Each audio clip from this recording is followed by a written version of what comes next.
तो वह जो देश है वह हिंदुस्तान है, उसको हिंदुस्तान बना दो, उसकी समाज व्यवस्था, शिक्षा व्यवस्था को हिंदुत्व केंद्रित कर दो। तो मेरी ये मांग है और मेरी ये मांग बहुत पुरानी है।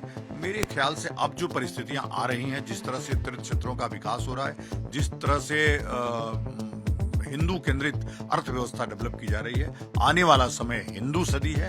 आने वाले 2035 तक भारत हिंदू राष्ट्र होगा। फेस पैक लगा करके, लिपस्टिक लगा करके कोई काम नहीं होता है, कोई संन्यास नहीं होता है, रील बना करके कोई रील वो नहीं होता है। आप उनके रील्स तो देखिए ना, अभी के रील्स, जब वो अध्यात्म की दुनिया में उनका 2 वर्ष पहले आगमन हुआ है, आप एक दिन का देखिए, 2 लोग भेज रहे हैं हमको, मैं नहीं उसको पोस्ट कर रहा हूं। मैं नहीं चाहता कि ये बात और आगे बढ़े, और मैं हर्षा को भी चाहता हूं। मैं इस बात को बहुत बढ़ा सकता हूं। तो हम प्राचीन भारत के पुनर्निर्माण की जब बात करते हैं तो हम हिंदू राष्ट्र की बात करते हैं। आपने देखा कि जो संविधान है वर्तमान में, उसमें 400 से ज्यादा संशोधन हो गए। हमारे धर्म शास्त्रों में कोई संशोधन नहीं हुआ। तो जो दंड विधान बने हैं, जो समाज विधान बने हैं, वह धर्म शास्त्रों में बहुत ही बेहतर है संविधान। मैं तो चाहता हूं कि युवा आए और हर्षा के जैसे बच्चे जरूर अध्यात्म की तरफ आए। अध्यात्म ही वो मार्ग है जो आपको सदमार्ग पे ले जा सकता है, ऊंचाइयों पे ले जा सकता है, लेकिन रील के लिए नहीं, रियल के लिए। मैं चाहूंगा कि हर्षा को भी रील से निकल करके रियल की तरफ आना चाहिए। हर्षा अगर रील से रियल की तरफ आएगी, मैं सबसे बड़ा सहयोगी उसका रहूंगा, मैं सबसे बड़ा समर्थक उसका रहूंगा। उसको लग रहा है मेरे तो लगभग 5 लाख जो युवा हैं मेरे साथ चलते हैं, मेरे साथ हैं, वो बताए कि उसके फॉलोअर्स कितने हैं।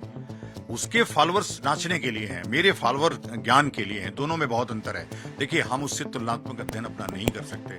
मैं उसके बीच में कहीं नहीं हूँ। जो उस काम के लिए आई वो करे, बस मेरे काम में वो हस्तक्षेप ना करे। नाचने वाला, भाई हमारे यहाँ अंगुलीमाल डाकू थे वाल्मीकि, जो संत बने, साधु बने, तमाम ऐसे डकैत, चोर, उचक्के साधु बनने की। लेकिन उसकी एक प्रक्रिया है, उसकी एक शिक्षा व्यवस्था है, उसकी एक परीक्षा है कि जब वह ज्ञान या उसका जो सिस्टम है वो पूर्ण कर लेता है, तभी उसको संन्यास दिया जाता है। जैसे ब्रह्मचर्य, नैष्ठिक ब्रह्मचारी, जब उसका ब्रह्मचर्य पूर्ण हो जाता है और पूरा प्रमाणित हो जाता है कि अब ये पतित नहीं होगा, तब उसको संन्यास दिया जाता है। अब कोई नाचने वाला, गाने वाला अचानक कुंभ में आया, त्रिपुंड लगाया और बाबा बन गया। तुम बच्ची हो, तुम सीखो, गुरुओं के पास बैठ करके ज्ञान लो। एक गुरु से ना हो, दूसरे गुरु से लो, तीसरे गुरु से लो, चौथे गुरु से लो। इतने गुरुओं की संख्या कहीं आपको इकट्ठा नहीं मिलेगी। कुंभ में अपना प्रदर्शन छोड़ करके सनातन धर्म की गहराई में डूबो, गोते लगाओ उसमें जाकर के। जब उससे निकलोगी तब युवाओं के जो टाइम्स नाउ भारत पर आपका बहुत बहुत स्वागत है। आपके साथ मैं हूं राकेश पांडे। प्रयागराज महाकुंभ में हमारी मौजूदगी और महाकुंभ में संतों से मिलने का कार्यक्रम, अलग अलग कैंप हैं, अलग अलग अखाड़े हैं, अलग अलग पीठ हैं, उनके पीठाधीश्वर हैं, उनके महामंडलेश्वर हैं, अलग अलग संतों की बहुत ज्यादा चर्चा हो रही है, कुछ विवाद भी हो रहे हैं। इस समय हम मौजूद हैं शांभवी पीठ के कैंप में और हमारे साथ हैं आनंद महाराज जी, आनंद स्वरूप महाराज जी। मैंने ठीक नाम लिया है? जी बिल्कुल। पहला सवाल तो आपसे यही है कि आप इस महाकुंभ में एक अलग अलग जगाने के लिए निकले हैं और वो अलग है हिंदू राष्ट्र का। हाँ, ये तो अलग मैं बहुत दिनों से जगा रहा हूँ, लेकिन चूंकि यहाँ पे हिंदुओं का समुद्र है, संतों का समुद्र है, तो यहाँ से जो बात निकलेगी वो पूरी दुनिया तक जाएगी।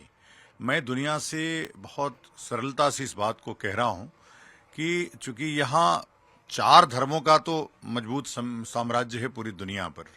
वो है हिंदू, मुस्लिम, सिख तो हिंदू ही है, ईसाई।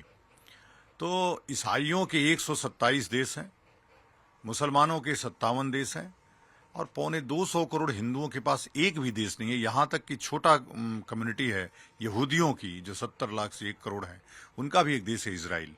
तो मैं चाहता हूँ कि हमारी भी संस्कृति, जहाँ पे भगवान साक्षात पैदा हुए हों और पहले से हिंदू राष्ट्र भारत रहा है, तो हम प्राचीन भारत के पुनर्निर्माण की जब बात करते हैं तो हम हिंदू राष्ट्र की बात करते हैं। आपने देखा कि जो संविधान है वर्तमान में, उसमें 400 से ज्यादा संशोधन हो गए। हमारे धर्म शास्त्रों में कोई संशोधन नहीं हुआ।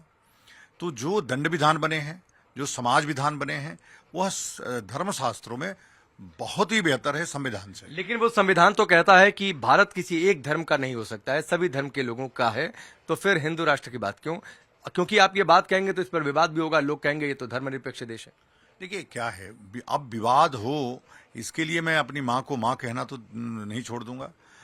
तो मेरी जो मांग है वो बहुत बहुत सरल है। इसमें कोई बहुत कट्टरता की बात नहीं कर रहे हैं। भारत का मुसलमान कहीं मंगोलिया से नहीं आया, भारत का मुसलमान शुद्ध रूप से हिंदू है, हिंदू डीएनए है उसका, और उसको परिमार्जित करके वापस आना है, बस इतना ही है। ईसाई भी कोई भी ब्रिटेन से नहीं आया, सब यहीं से परिवर्तित हुए और अभी भी वो परिवर्तन जारी है। वो परिवर्तन रुकेगा, आप कानून बनाएंगे तो भी वो परिवर्तन रुकेगा नहीं, क्योंकि धन का जमाना है। सरकार को भी धन चाहिए और पब्लिक को भी धन चाहिए। तो धन की आड़ में जिस प्रकार से हिंदुत्व को कमजोर करने की कोशिश की जा रही है, और धीरे धीरे, अभी तो वैसे भी हमारा जन्म दर इस समय 1.6 है।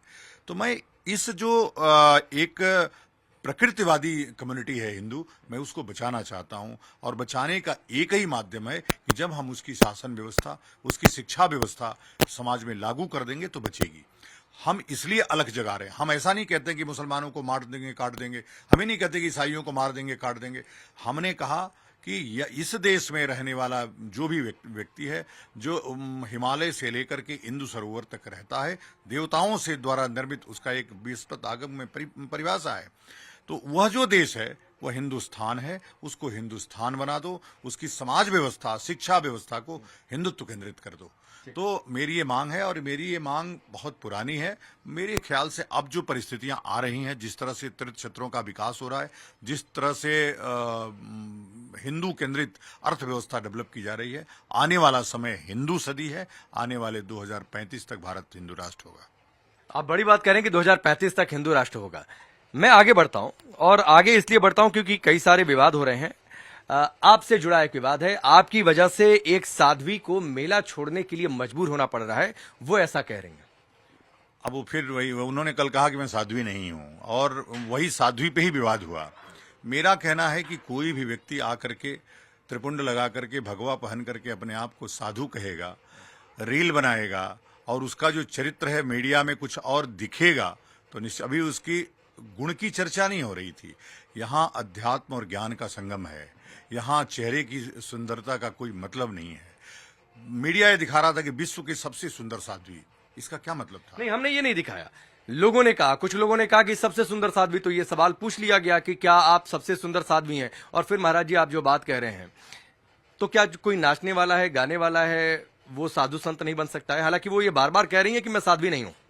नहीं, नाचने वाला, भाई हमारे यहाँ अंगुलीमाल डाकू थे वाल्मीकि, जो संत बने, साधु बने। तमाम ऐसे डकैत, चोर, उचक्के साधु बनने की, लेकिन उसकी एक प्रक्रिया है, उसकी एक शिक्षा व्यवस्था है, उसकी एक परीक्षा है कि जब वह ज्ञान या उसका जो सिस्टम है वो पूर्ण कर लेता है, तभी उसको संन्यास दिया जाता है। जैसे ब्रह्मचर्य, नैष्ठिक ब्रह्मचारी जब उसका ब्रह्मचर्य पूर्ण हो जाता है और पूरा प्रमाणित हो जाता है कि अब ये पतित नहीं होगा, तब उसको संन्यास दिया जाता है। अब कोई नाचने वाला, गाने वाला अचानक कुंभ में आया, त्रिपुंड लगाया और बाबा बन गया, तो शिष्य तो बनेगा ना। वो तो कह रही है कि मैं अभी शिष्या बनी हूं, मैं ना साधु बनी हूं, ना संत बनी हूं, ना सन्यासी बनी हूं, ना मैंने बैराग लिया है। वो तो बार बार ये बात कह रही है। भाई, अब जब हमने आपत्ति उठाई तब उन्होंने कहना शुरू किया। उनके ही शब्द हैं कि मैं अब इस दुनिया में आ चुकी हूं, मैं वापस नहीं जाऊंगी। मैं इस दुनिया में 2 वर्ष से हूं, मैंने संन्यास ले लिया है। और रथ की बात है, वो अभी भी वो, चूंकि कैमरा झूठ नहीं बोलता, कैमरा में रिकॉर्डिंग में है, जब मैंने सुना तब मैंने प्रतिक्रिया दिया। तो उस प्रतिक्रिया का पूरा दुष्परिणाम चारों तरफ घूम रहा था। मैं धर्माचार्य होने के नाते, सजग धर्माचार्य होने के नाते ये बातें कह रहा था। उससे हमारी मर्यादा गिर रही थी, सनातन का गौरव गिर रहा था। इसलिए हमको प्रश्न उठाना था। हमको जो वर्षा या हर्षा रिछारिया जो भी है, उससे कोई आपत्ति नहीं है। इस पूरे कुंभ में लाखों लड़कियां आई हुई हैं जो ज्ञान ले रही हैं, दीक्षा ले रही हैं, और दीक्षा हमारी परंपरा है। दीक्षा लेकिन महाराज जी, एक तस्वीर पता नहीं आपने देखी है कि नहीं देखी है, और कल से वो बहुत ट्रेंड कर रही है सोशल मीडिया पर। हमने भी उसे चलाया, और वो रो रही हैं एक कमरे में बंद होके, और कह रही हैं कि मैं, और आपका नाम लेकर कह रही हैं कि मैं आनंद स्वरूप महाराज जी की वजह से इस कमरे में कैद होने के लिए मजबूर हो गई हूँ। देखो, ये तो इसका मतलब वो बहुत कमजोर है, झूठी है, फरेब है। जो आदमी कमजोर होता है वो रोता जल्दी है, उसको मजबूत बनना चाहिए। आप रोने का मजाक बना रहे हैं? नहीं, मैं रोने का मजाक, हाँ, चूंकि वो एक्टर है और एक्टिंग कर रही है। वो तब भी एक्टिंग कर रही थी जब साधु नहीं थी, वो अभी एक्टिंग कर रही है कि रो करके लोगों की भाव, जो सच्चाई है उसको बताओ ना, कि और उसको प्रायश्चित करना चाहिए कि हमसे गलती हुई है, हमने डांटा है उसको, हमने इसलिए डांटा है कि वह सही मार्ग पे आए। अंधकार से प्रकाश के तरफ ले आना, यही गुरु का काम है। मैंने गुरु का काम किया है उसके लिए, और उसको उसका स्वीकार करना चाहिए। उसको इस रूप में नहीं लेना चाहिए कि मैंने उसकी आलोचना की। तो उसकी माँ ने उसकी पोल खोल दी कि वो साधु नहीं है, उसकी शादी होने वाली अगले महीने। फिर उसने स्वयं फिर बाद में कहा कि हमने अभी केवल मंत्र दीक्षा ली है। 2 ही साल उसको इस सिस्टम में आए हुआ है। उसके चित्र जो मीडिया में वायरल हो रहे हैं वो बहुत ही खराब प्रभाव लोगों पे डाल रहे हैं। तो अभी तुम साधु बनी नहीं, तुम भगवा वस्त्र पहन के त्रिपुंड लगा करके रथ पे क्यों सवार हो गई? तुमने ऐसी ऐसी रील पोस्ट किया कि तुम लगा कि तुमसे बड़ा कोई शंकराचार्य भी नहीं है यहाँ पे। तो ये सब चीजों को लेकर के मुझे आपत्ति थी। आपत्ति मुझे मजबूती से दर्ज करानी थी। मैंने मजबूती से उसके लिए कम, आचार्य के लिए ज्यादा दर्ज कराई। मैंने आचार्य की शिकायत अखाड़े में की। मैंने उनसे स्वयं शिकायत करने की कोशिश की। यह जो काम हो रहा है वो मर्यादा गिराने वाला है, और मर्यादा गिराने वाला यदि मेरा, और ऐसा नहीं कि कैलासानंद से मेरा कोई झगड़ा है, कैलासानंद से पिछले 30 वर्षों से मेरा मजबूत संबंध है। लेकिन यदि मेरा सगा भी कोई, मेरा भी अपना शिष्य यदि कोई ऐसा करेगा तो मैं उस पे उतनी ही आपत्ति उठाऊंगा जितना मैंने उन पे उठाया। लेकिन महाराज जी वो बार बार, पता नहीं आपने नहीं देखा होगा तो मैं दिखा भी दूंगा, वो बार बार आपका नाम लेकर कह रही हैं कि एक तो उनकी वजह से मैं कमरे में कैद हुई, फिर वो ये भी कह रही हैं कि बहुत पाप लगेगा उन्हें। अब देखो, उसको बस वही कह रहा हूं ना, बहुत छोटी सोच है उसको। जो बच्चे होते हैं, कई बार माँ बाप एक झापड़ दे देते हैं तो आत्महत्या कर लेते हैं। आत्महत्या वही बच्चा करता है जो हृदय का बहुत कमजोर होता है। तो बच्चों को आजकल हृदय का मजबूत होना चाहिए, और मेरी डांट को उसको अपने सीख में, शिक्षा में लेनी चाहिए। वो कैद हो गई, क्यों कैद हो गई? मैंने कोई कैद करने के लिए कहा नहीं, मैंने कोई हमला करने के लिए उसको चेतावनी नहीं दी, मैंने और कोई बात नहीं किया। उसने अपने नहीं, उन्हें ये लग रहा होगा कि चूंकि आपने विरोध दर्ज कराया, सबसे ज्यादा आपका नाम है, हालांकि अभी मुक्तेश्वरानंद जी ने भी इस पर आपत्ति दर्ज कराई है, तो उनको ये लग रहा होगा कि हो सकता है मैं बाहर निकलूं, लोग पूछने लगे सवाल, कोई कुछ बोल ही दे, तो हो सकता है उनके मन में डर हो इस बात का लेकर। के पास उत्तर है, अगर मेरे पास प्रश्न है तो मैंने आपको बुला के उत्तर दिया, उसके पास भी उस प्रश्न का उत्तर है, और उसको बस एक शब्द कहना है कि वह यदि मैंने किया है और संतों को ऐसा लगा है कि मैंने साध्वी के रूप में अपने आप को प्रस्तुत किया है तो मैं क्षमा प्रार्थी हूं। बात वहीं से खत्म हो गई होती। नहीं, वो तो कह रही हैं, हमारे इंटरव्यू में भी उन्होंने कहा कि मैं साध्वी नहीं हूं। वो मीडिया इन्फ्लुएंसर है, वह इंस्टाग्राम पे अपना फॉलोअर बढ़ाने आई है।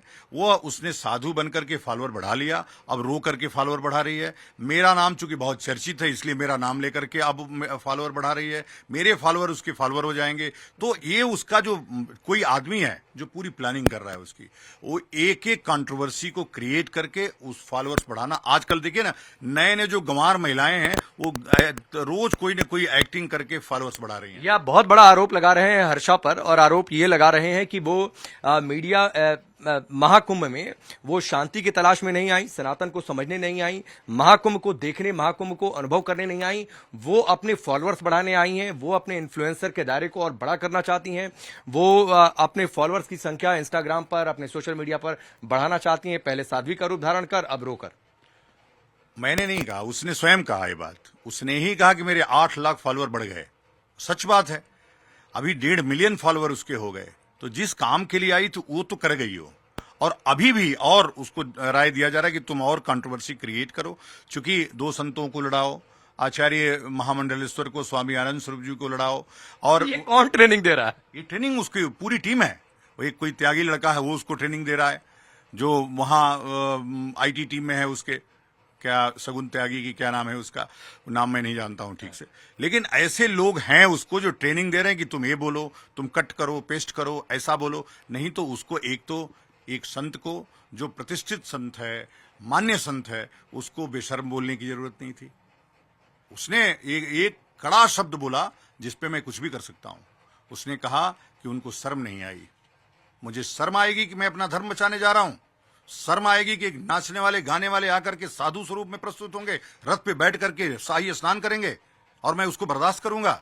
अभी मैंने कुछ कार्रवाई नहीं की। मैंने एक लड़की जान करके उसको एक सीख देने का काम किया। वो मानेगी नहीं तो आगे की कार्रवाई करूंगा। लेकिन अगर कोई किसी पुराने जीवन में कोई कम कपड़े पहनता हो, मॉडल रहा हो, अभिनेत्री रहा हो, और वो ये कह रहा हो कि अगर मेरे मन में दुराव होता तो मैं वो पुराने वीडियो सारे डिलीट कर चुकी होती, और वो इस साफ गोई के साथ आ रहा हो, तो क्या उससे हक नहीं है कि वो आए, सनातन को समझे? या फिर चूंकि एक समय वो अभिनेत्री रही, कम कपड़े पहनती रही, तो वो साधु जीवन में आने की बात तो छोड़ दीजिए, उससे समझ भी नहीं सकती।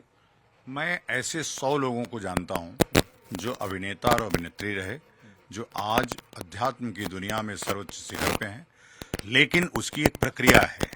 प्रक्रिया का देखो, जब आईएएस बनता है कोई तो प्री देना पड़ता है, मेंस देना पड़ता है, इंटरव्यू देना पड़ता है, तब उसका रिजल्ट निकलता है। ऐसा नहीं कि आप सीधे गए और आईएएस की कुर्सी पर बैठ गए, ऐसा नहीं हो सकता है।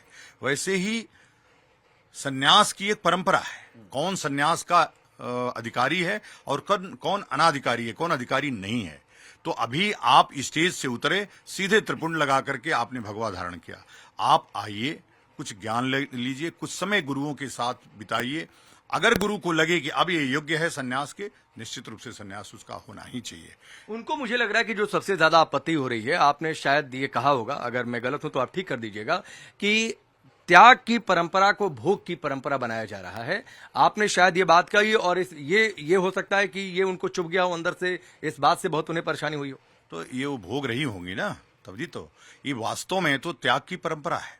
हम जितने त्याग से रहते हैं, आपको लग रहा है वो भोग की परंपरा में है? बाबा, अब फिर वही कहूंगा तो आपको लगेगा कि आप एक स्त्री का वो कर रहे हैं। फेस पैक लगा करके, लिपस्टिक लगा करके कोई काम नहीं होता है, कोई सन्यास नहीं होता है। रील बना करके कोई रील वो नहीं होता है। आप उनके रील्स तो देखिए ना, अभी के रील्स, जब वो अध्यात्म की दुनिया में उनका 2 वर्ष पहले आगमन हुआ है। आप एक दिन का देखिए, 2 लोग भेज रहे हैं हमको, मैं नहीं उसको पोस्ट कर रहा हूं। मैं नहीं चाहता कि ये बात और आगे बढ़े, और मैं हर्षा को भी चाहता हूं। मैं इस बात को बहुत बढ़ा सकता हूं, लेकिन मैं इस कुंभ को शांति प्रिय तरीके से बिताना चाहता हूं। हर्षा को भी अंधकार से प्रकाश की तरफ ले जाना चाहता हूं। ये चकाचौंध की दुनिया के चक्कर में तुम सनातन धर्म को कमजोर मत करो। अगर तुम ब्राह्मणी हो, जैसा कि कल उसने बताया, ब्राह्मण का कर्तव्य क्या होता है, ब्रह्म जानाति इति ब्राह्मण, ब्रह्म को जानने की कोशिश करो कि क्या है ब्रह्म।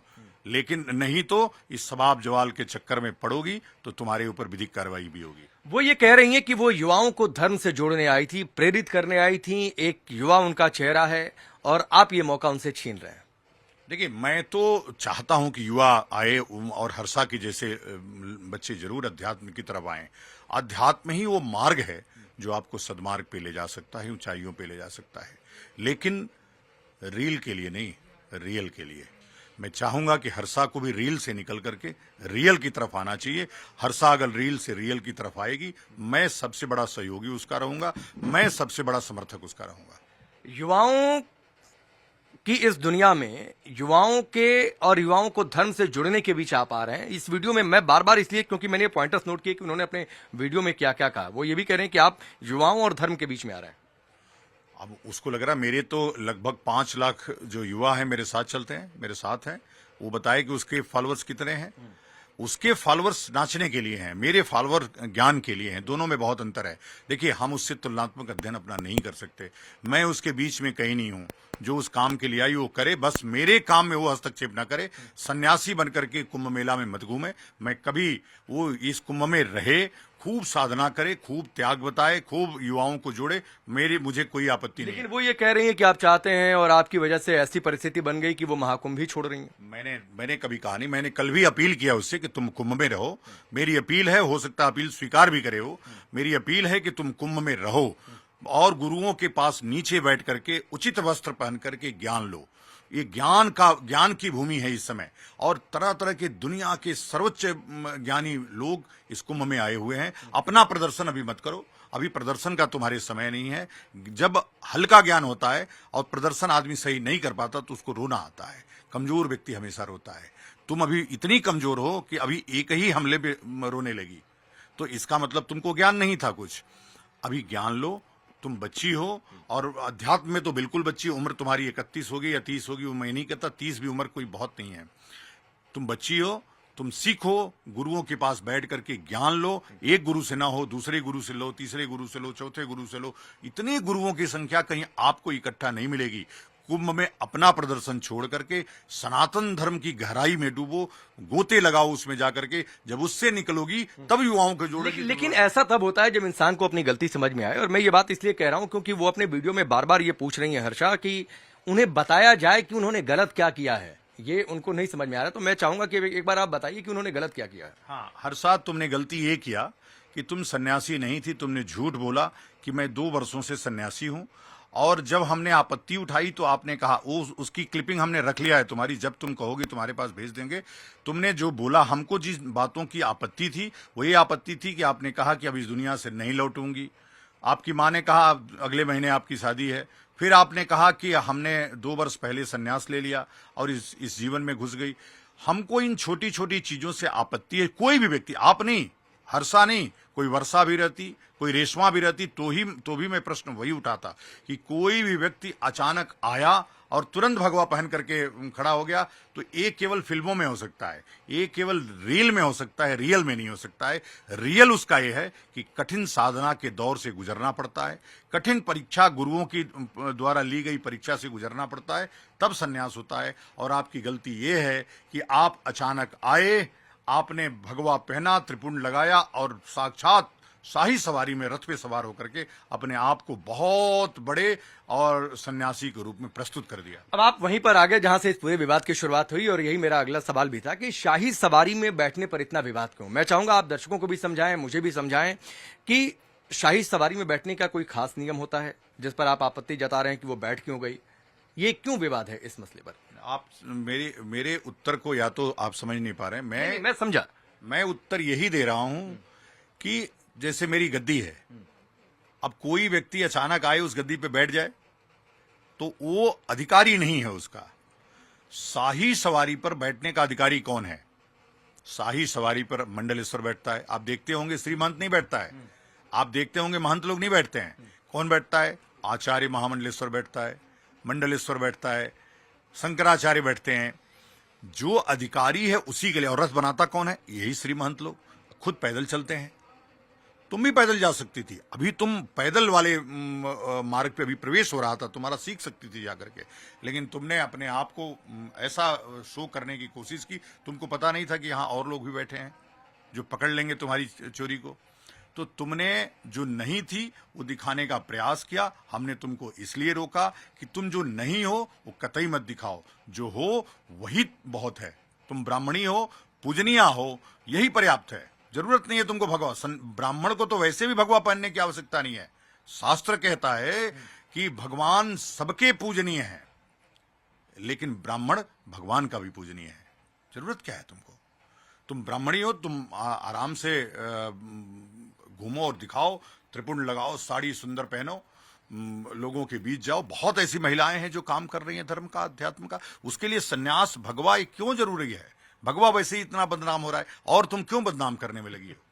चलिए, एक और सवाल है आपसे, मैं इससे आगे बढ़ता हूं। एक आईआईटी वाले बाबा की बड़ी चर्चा हो रही है कि आईआईटी से पढ़कर निकले, तो क्या ये ठीक लगता है? क्योंकि वो इंजीनियर बनकर भी देश की सेवा कर सकते थे। क्या ये कदम ठीक लगता है? ये युवाओं को प्रोत्साहित करेगा या फिर कहीं मिसलीड करेगा? देखिए क्या है, और जो आईआईटी वाले, जो वैराग्य है ना, वो कब आ जाएगा कोई ठीक नहीं है। पूछ के, जैसे बुखार आपसे पूछ के नहीं आएगा, वैसे ही वैराग्य आपसे पूछ के नहीं आ सकता है। उनको वैराग्य आ गया और उनको लगा कि गंगा में अवगाहन सभी वैज्ञानिकों को करना चाहिए आकर के, और यहां आने मात्र से आपको, हमको बिल्कुल उनपे तो आपत्ति नहीं हुई कोई। वो एक परंपरा से, एक प्रक्रिया से, और अभी भी वो नहीं कह रहे हैं कि मैं संत बना हूं, वो बार बार इस बात को कह रहे हैं। उन्होंने अपनी सादगी, अपनी सरलता प्रस्तुत किया, जबकि वो अध्यात्म से 7 वर्ष की उम्र से तपस्या कर रहे हैं, लगे हुए हैं। उनके पिताजी ने बोला कि पहले भी ये ऐसे ही थे और अब चले भी गए तो कोई दिक्कत नहीं है। और उनको लग रहा है कि यह जो मार्ग है हमने चुना है, यह मार्ग सबको आना पड़ेगा। पहले तो 4 आश्रम थे ना भाई, अब तो 2 ही आश्रम चल रहे हैं। वानप्रस्थ और सन्यास तो खत्म ही हो गया। हर व्यक्ति बिना सन्यास के मोक्ष ही प्राप्त नहीं होता सनातन शास्त्र के अनुसार। और सबको, जो भी है इस धरती पर पैदा आया है, उसको सन्यास लेकर के जाना चाहिए। लेकिन कब? जब पूरी प्रक्रिया संपन्न कर ले, हो सन्यास का अधिकारी हो, उसके लिए कठिन तपस्या के मार्ग से गुजरे, मोक्ष प्राप्त करना है ना, ये मोक्ष मार्ग है। तो मैं वही कहा कि ये भोग मार्ग नहीं, ये त्याग मार्ग है। जो भोगी है, जो भोग करने आ रहा है, वह इस सनातन धर्म को नीचे गिराएगा। तो अपने ही घर को क्यों डुबाना है?